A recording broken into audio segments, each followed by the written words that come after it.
Good morning and welcome to the Morning Scoop for Thursday, August 26th. This is your daily Buckeye Fix. I'm Tom Moore. The Minnesota game is in 7 days. The game against Michigan in 93 days.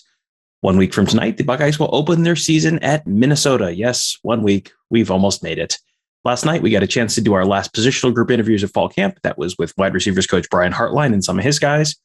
Hartline was asked about senior Chris Olave. He is someone who most people probably didn't expect to see back in scarlet and gray this fall. Hartline said not only is Olave having an impact as a captain and a leader on the team, he's also still refining his craft as a wide receiver.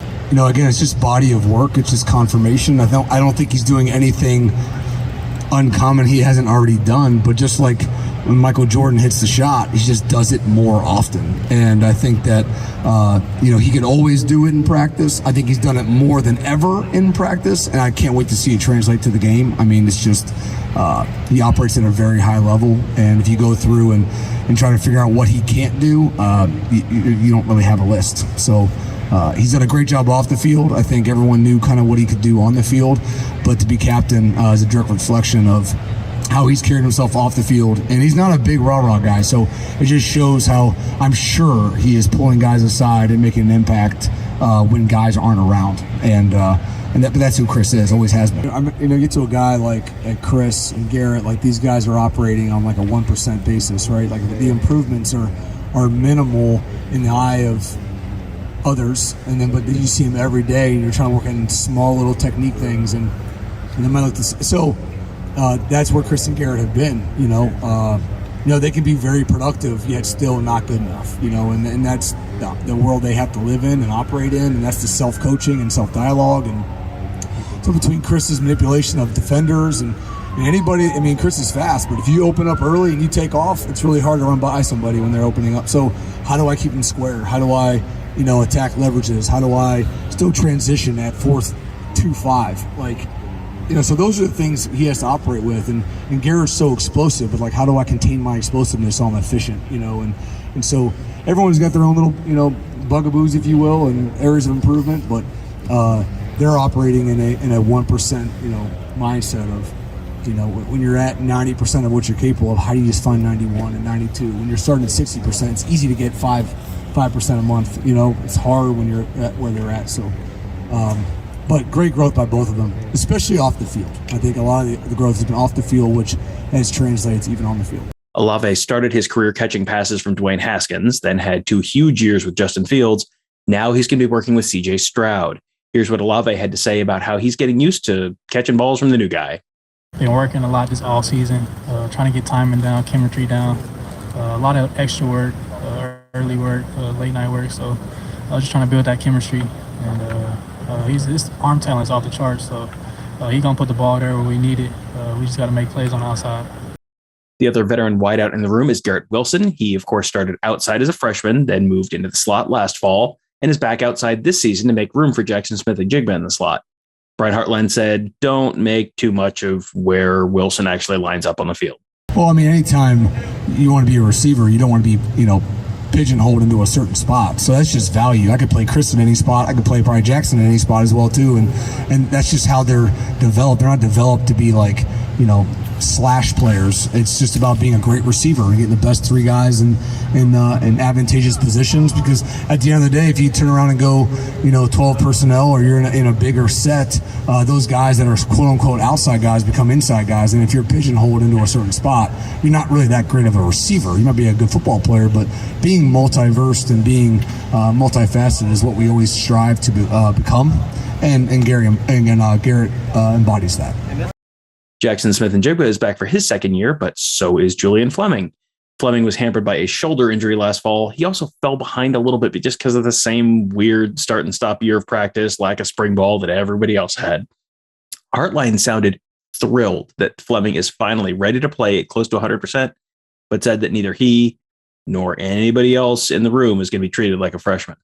It's been awesome for him. I'm happy for him. He just runs around like a freight train, and he's been doing such a great job. I think you'd be interested to hear, what Coach Parker Fleming thinks of him in special teams, and what I think of. He's making an impact across the board. So him being able to clean that shoulder up and play basically healthy in the first time in the last 3 years, you can tell he's just gaining momentum, which has been awesome. And frankly, I don't have anybody in my room I hold to a freshman standard. So, at this point, I would say it's amazing what they've missed out on. I mean, again, a normal season, have a great season. You play 14 games, 15 games, and most of these guys have only played 6 or 7, and that's a half of a freshman year. Let alone lose spring ball, let alone lose camp, the amount of lack of development is off the charts. And I think we've done a great job trying to make up ground individually. But at the end of the day, I think it comes down to the individual maximizing opportunities. And him and Jaxon and other guys across the team, but in our room, have done a phenomenal job of that. The guys who really are freshmen, including Marvin Harrison Jr., Emeka Egbuka, and Jayden Ballard, they aren't going to get treated like freshmen either. And Hartline said that with their advanced approaches, none of them seem like freshmen right now either. They've done a really good job. I mean, I think the best thing they do is just taking meetings to the field and implementing things, and they have a great mental approach to it and playing the mental game, and I agree with what you're saying. I think that the conversations are not day one conversations. We've moved quickly through those conversations to think about this, think about that, and I don't feel like they're overloaded. Now, that's how they live. They both have 4.0s. Oh, actually, Marvin had an A-, but they're excellent, like in all facets. And Jayden Ballard as well, mid three point student that is doing, roommates. So again, I would say that Jayden's still learning more from them, but he's at a much higher level too. So it's just been a fun room, and the conversations aren't 101. Yeah. So. I think it's probably safe to say that we can expect to see most or all of those guys on the field next Thursday at Minnesota for the season opener against the Gophers. That should be a fun game, and Buckeye Scoop will be there to cover it, of course. We will have Tony Gerdeman and I will be there, along with a special surprise guest. If you have been on our Ask the Insiders board this week, you have probably seen the thread about the special surprise guest who will be joining us and joining the Buckeye Scoop staff soon. If you have not, well, this would be a great time to get on the Ask the Insiders board, and you'll have the inside scoop on that and many other things as well. That is all at buckeyescoop.com, adding another fantastic member to our team in just a couple days, and right in time for the season to start. So sign up today at buckeyescoop.com and get access to our fantastic team of insiders, which only seems to grow. We have just a fantastic group of recruiting guys, team guys, photographers, podcasters. We're all here. We all do a little bit of everything, and there is a lot going on that Ask the Insiders board. A lot of information there, and this would be a great time to sign up to become a member today. And also make sure you do check out all of our great podcasts. They are on whatever podcast platform you like to listen on. We're there. Just search Buckeye Scoop to find all of those. You can subscribe right there to make sure you never miss an episode, and also leave us a 5-star rating and review, which will help other folks find those shows as well. We do genuinely appreciate when you guys do that. And finally, youtube.com/Buckeye Scoop. If you're watching this one on YouTube, just click the little round Buckeye Scoop logo at the end of this video on the right-hand side of the screen. That'll get you subscribed to our YouTube channel. We're going to have a ton of great content on there in the coming weeks as the season gets ramped up. We will have pregame shows, postgame shows, player coach interviews, all that kind of good stuff, in addition to all of our usual podcasts and all the other content you've come to know and love from Buckeye Scoop.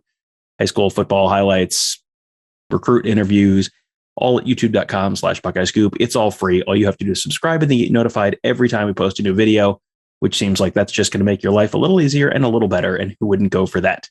So thank you guys all for joining us. Have a great day. We'll talk to you tomorrow.